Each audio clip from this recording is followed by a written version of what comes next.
बहुत समय पहले क्यूरियोसिटीविल नामक एक छोटे से गांव में एक विचित्र आविष्कारक नामक प्रोफेसर विज बैंग रहते थे।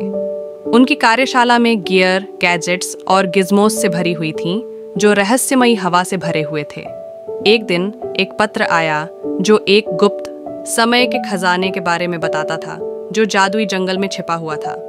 जिज्ञासा और थोड़ी सी बहादुरी से प्रेरित होकर प्रोफेसर विज बैंग ने एक रोमांचक यात्रा पर निकला।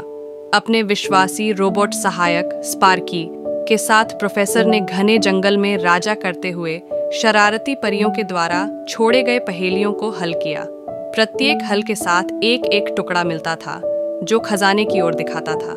जब वे गहरे में पहुंचे, उन्होंने जादुई प्राणी और बुद्धिमान फंदों से मुकाबला किया।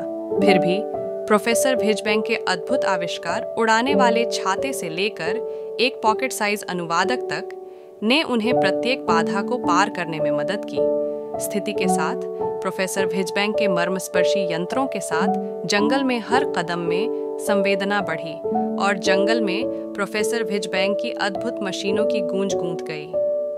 चुनौतियों के बीच प्रोफेसर में ज्ञान की प्राप्ति और खोज के जोश में प्रेरणा मिली।